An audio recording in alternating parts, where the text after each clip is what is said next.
we are gonna find out about how the internet finally turned on Keith Lee. I have no clue what happened, but this was 12 days ago, so we are semi on time. Let's see what the fuck is going on with Keith Lee. People are here to attack. For any background, Keith Lee, he is actually, let me switch. I'm gonna go to full for the YouTube video, but Keith Lee is the guy that he be tasting food and all that. And yes, we're gonna find out why the internet finally turned on Keith Lee. Come on, talk to me, my brother. And now I can move back to the middle. And it's crazy because Keith Lee has done nothing but mind his business, visit restaurants, and even change people's lives with the impact that his social media influence has. Oh, so he hasn't done anything bad. Is getting some major shine, and it's all thanks to this that does video low-key look posted good. on TikTok.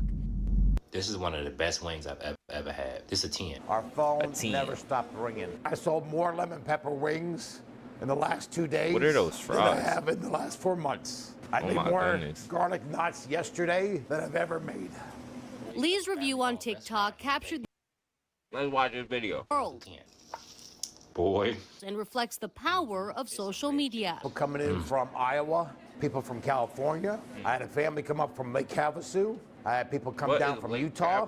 The video has now been viewed more than 18 million times and liked by more than 4 million people. Now, I shouldn't have to go too deep into who Keith Lee is and what he stands for. His main thing is giving restaurants constructive criticism. And that's an emphasis on constructive criticism. He's not there to tear anybody down or bash anybody, but really tell the truth and point out ways that people can improve on the process. But if it's one thing that black folks can't handle, it is for sure a fact constructive criticism. Now, Keith Lee's had a few food tours that have went bad, most notably in the Bay Area and in Atlanta, my home city, and for reasons that are very valid, because I've went to those restaurants that Keith Lee went to before Keith Lee went to them, and trust me, they were bad. Even one of the restaurants that he went to that was on the list was near my home, and it kind of fell off even after Keith Lee came through. But this time, Keith Lee being in DC has people up in arms. Because in this video, he says it's too hard to find restaurants in DC and they focus too much on alcohol. Watch.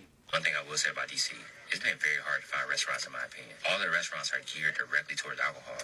If you don't drink, it seems like it's slim pickings. I'm talking about everything. Alcohol, bottomless, topless. Hurry up and get over here if we got drinks. I don't drink, so I'm hungry. It is important to note that this is his general experience so far, but a lot of people did not appreciate on what he said. Here's some of the comments you see on that post. His energy seems so catty, never understood why he's such a big deal. This person saying, Lord, he drains the F out of me. We have this person blaming the Taraji P. Henson mess. Bro, I know we're not talking about another man drains the fuck out of you. Nigga, you gay. Nigga shouldn't be draining shit. Nigga, you gay. Bro, if you don't just scroll off the video talking about he drained you, bro, just because he don't like your city don't mean nothing, bro. If you like your city, you like your city, bro. This is the problem. People think everybody gotta like what they like. Everybody does not have to like what you like, bro. Why are you getting mad because somebody don't like what you like? Look at my man's over there in the corner stressed out. He's stressed. Look at him, hand on his head. He's like, oh my goodness. The green mic is fire though. Bro. But these people in the comments, bro, they be so quick to get mad, bro, about somebody's opinion, and it's just weird. They act like their opinion changes their life. Like, really be sitting up in their bedrooms typing up a storm. It don't matter, bro. It don't matter. It's all good, though. These people need to wake up and do something. Why he's acting this way lately. But yeah, if you just keep scrolling through the comments, Why a lot of people laugh, have bro? turned on Keith Lee. But there are also people who agree with him. This person saying alcohol has completely ruined the DMV. And we have this person saying that people are trend hopping, hating on it. Mark up at 500. Oh no. $47 from 13? Mm-hmm. Now, I ain't gonna lie, I feel Keith Lee in this situation because Atlanta is going through a similar type of situation. A lot of people have abandoned the idea of building a good quality restaurant and have opted in for creating some sort of nightlife environment or some sort of place to hang out rather than serve good food. And one of the main reasons why this is an issue to me and my personal opinion is because alcohol licenses are expensive and scarce in a lot of these major places, which means the only people that they're gonna pass the buck on, and that's us, the patrons. The alcohol is gonna be marked up, the food's gonna be marked up, the entire experience is gonna be marked up. stuff. That's why you see all these places having these arbitrary ass rules where they're gonna add gratuity onto any bill over 2 people, and you can't separate the bill. Look, there's stupid ass rules, but it's all in an effort to make up for the money that they're losing because they want to focus on alcohol. Now, as a university student who does a lot of writing for her assignments, upgrading to Grammarly Premium has saved me countless. How many times I gotta see you, bro? I skip you every time. I'm not Keith getting Lee Grammarly. because he made a lot of great points in effort to talk about what these restaurants were like and why he didn't want to put them on his platform. Let's talk about it. I know we only posted about 3 spots from Washington, but we went to about 12, and we made a decision as a family and as a team, and also a personal decision to not post most of them. A lot of those videos, in my opinion, aren't constructive at all. And before the narrative start, I'm gonna show a few clips of the places that we did go to. And again, I don't think they're constructive. So for privacy of the restaurants that we went to, I'm not gonna say what restaurant it is. It's the whiting with the sweet potatoes and mac and cheese. Unfortunately, I won't be trying any of it. As always, I ain't trying to be rude, I'm just be honest. The smell of this, insane. This perforated the whole car immediately. So much so that my family went back in and asked if they fried it in the same grease that they did the shellfish. And come to find out, they do. And it smells almost unedible, in my opinion. I don't want no smoke. The entire customer service experience, in my opinion and in my family's opinion, was completely unprofessional. It said on the IG that they opened at 1 o'clock. The truck didn't open up until 2:15. It took about 45 minutes. When they went back to go get the food, they saw her preparing it. No gloves, no washing hands. No. Now, I like the way that Keith Lee does this because if you are imperfect, it is going to expose your flaws. And a lot of these companies like to have a lot of different times to prepare themselves for when an influencer comes by and they roll out the red carpet. And I can speak from some personal experience, not the greatest, but even when I've seen other people get this treatment, people do give a different level of experience when there is somebody that they know is coming through that's famous and when there's somebody that's not coming through that's famous. And I think service should just be service. Like, it should be consistent no matter what's going on. But just like in Atlanta, when those people got defensive, obviously these DC restaurants had to clap back on Mr. Lee. Apparently, Keith Lee went to DC and he didn't post a lot of the restaurants that wanted him to come or the food that he tried because he felt. Wait, no. What is he talking about? What's on my screen, bro? This shit looks nasty. This looks like baby doodle on some wings, bro. We're not serious. The fries in the top right, my fries that I just ate cold look better than that. Them shits look like some steak fries. They put some black pepper on it, and that was it, bro. We're not serious.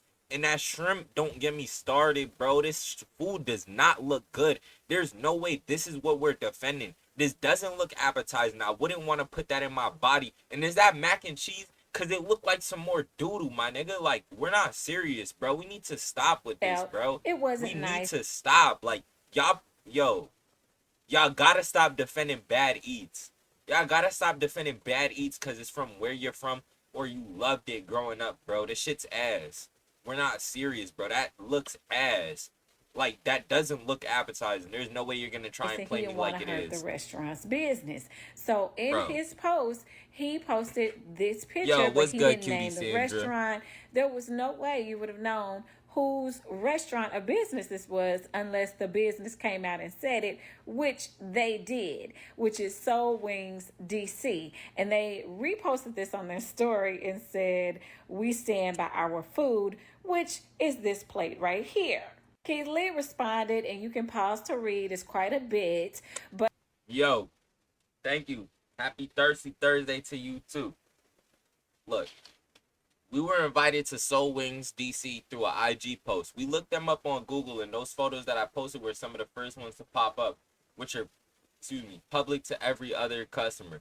I made a compilation of our experience for the entire tour, hiding all identities out of respect. For this specific restaurant, based on the food that we saw, I stated I wasn't the target audience and chose against going to the restaurant, meaning I never went, even though I was asked to come and give my opinion on their marketing, their food, and their customer service. I mentioned those photos because even though we didn't make it there, it was still a part of our experience on this tour, and I have always said I will be 100% honest.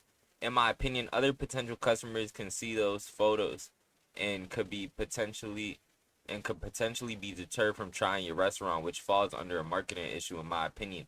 As you stated, that doesn't represent the food you serve, so if reaching a new audience is a goal, I would personally look at removing any photos that does not represent your business to your standards. To this day, I have no ill intentions towards you or your businesses. All love from my family to yours. Thank you for the invite. I don't condone giving 1-star reviews to any restaurant without trying it yourself. I've always said that and meant it. And I'll say, but he pretty much said, hey, I didn't even put your name out there. You just want clout, basically, because nobody would even know it was your business had you not come out and said it was your business. And he was not trying to do anything to hurt their business. I know people think that all press is good press, but shrimp in a mac and cheese is something that's got me pressed. That's disgusting as hell. That's worse than like cranberries and potato salad or whatever Caucasians be doing. Now, we all could have seen this coming from how the internet is treating Keith Lee, because Atlanta and DC are very much similar. They're very prideful, they're very proud of their food business establishments, and trust me, the criticism ain't gonna fly because they don't want to seem bad in the light. Now, the people that do know are gonna expose these businesses for what it actually is, but ultimately, they're not there for the purposes of doing the business. They're out there for the purposes of clout and just being able to say, hey, I'm a business owner, come through, friends, and have a drink with me. Now, with that being said, it's not like we can give Keith Lee just a pass on how he goes about these things. I've been very critical of Keith Lee in the past before, and I think it's a good time to bring up some of those disagreements that I may have had with him before that a lot of the internet is sharing. He has an extremely basic palate. He goes to the same types of places over and over and over again. So he's not getting a real grasp of the city. And he's pulling from a certain type of pool of people who have the same sorts of palate. He goes and gets mac and cheese, yams, collard greens, and whatever fried food that he can get at every single place. If this nigga eats another chicken and waffles, I'm going to lose it. Also, I don't think that it helps that he doesn't drink and has a seafood allergy. Now, I know that those are two things that he can't help. I myself have allergies and I myself don't drink. But with that being said, I think that you are going to be very skewed when you do have a limited palate. Hell, I would never become a food criticizer or whatever the case may be, because ultimately, I don't eat that many foods. And I know some people might say, well, that's not Keith Lee's fault. He is who he is. That's true. I was talking about, like, low-key, I want to get into the food. I didn't think about how I don't eat everything. Ooh. He makes a good point. Actually, I can't be a food critic because, like, some shit, I'm going to see it and I'm going to say no. Like, it's that simple. It's like, I wouldn't try everything, and that's my problem, because as a food critic, you got to be willing to try everything, no matter how it looks, it smells. You got to taste it for the purpose of tasting it. But it's like, fuck no, I wouldn't do that shit. He's just a human being, and if he's allergic to things, he can't control that. But ultimately, I wouldn't want you to become a food critic. And it's not your fault. It started off as something simple, but it's grown into this massive thing. But people are going to give those criticisms regardless. He literally left New York hungry. Like, that makes no sense at all. I think that people have a lot of issue with Keith Lee because of the magnitude that his word has on the people or the ecosystem that he speaks about or talks about or platforms. If Keith Lee says that your restaurant is good, he can seemingly change your trajectory for the rest of your life. Like I said, there's a restaurant that he went to in Atlanta that is near my home. And when I say it used to be a little quaint breakfast spot that is now spiraled out of control where you can't even place an order on a Saturday or a Sunday, it's something that I never even imagined for a place that I thought I could get a quick bite that wasn't IHOP or Waffle House. Now, with that also being said, he can affect your business negatively. And we've seen situations like this before. MKBHD is a tech YouTuber that is one of the biggest on the platform. He's been making content for a long time, so he's garnered an audience that trusts him and his reviews. I mean, he gets millions upon millions of views every time he posts. So recently, he did a review on an electric car company where they released a car that had so many bugs that he had no choice but to put out some sort of video about it. The company got wind of it, tried to get a hold of the review before he got there, said they were going to put out a software update, but ultimately jerked him around, and he placed all this on a YouTube video. Subsequently, right after the video dropped, the stock plummeted. Can a video kill a company? The Fisker Ocean was a terrible car. It is a terrible car. This is the first one where I genuinely couldn't wait to be done driving it. Like, it just had tons of problems, bugs, missing features, safety issues. Like, it's just bad, right? So I review the thing. I give people what I feel is a fair assessment that also doubles as a warning not to buy this bad car. But did one review kill the entire company? I would say to zoom out a bit. First of all, I was not the only one to review the car, not even close. And so yes, the stock price did drop after my video, but the stock was in free fall for many, many months before my video too. And if you zoom out on YouTube or in the car review space in general, I was far from the only person saying these things about the car for all of these months. Many other reviewers had been having a plethora of issues. Even so, stuff that I didn't have. Yeah, nah, Now, they people all were upset at jacking that. NKBHD and said that he shouldn't have even put out these types of reviews or this type of content because ultimately, what problem does this solve? What does he gain from this? What does this do for him? But I'm here to tell those he's just people, being shut honest. the hell up. Tell the company to make a better product. Look, I don't think that it's Exactly, hard what to the do hell? good business, but a lot of these companies cut corners in order to make money over anything. It's not like they're taking lessons that should be learned and they don't know any better or whatever the case may be. No, they literally know better and what they could and could not do, but they choose to do the bad things over the good things because at the end of the day, their pockets are lined and people are buying their products. So that's where I will side with Keith Lee in this whole situation. At the end of the day, these people need to have better business practices, or at the very minimum, make your objectives clear to a lot of people. If you're coming here to make a fad restaurant or a fad product, and you're not being serious about what you're doing, then go ahead, say that and promote it that way. But these people that claim to have fine dining establishments or the greatest clothing brands in the world, then you should probably deliver on those things and not lie to your consumer base. I swear, sometimes people come up with these projects or these business ideas that only seem to have a 1 to 4 year life cycle, and then they have no plan after that to expand, get better, or grow in whatever they do. Hell, we've all had shitty restaurants. Bro, that's actually really true. Like, I feel like, especially with these clothing brands, if y'all peep, the IG clothing brands really fell off bad.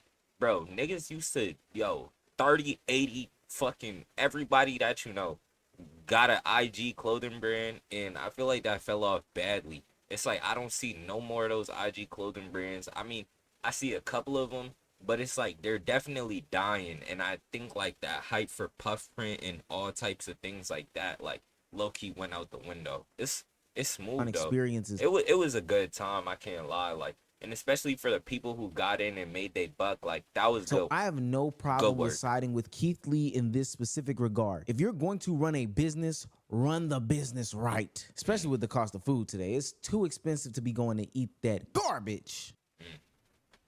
Speak on it.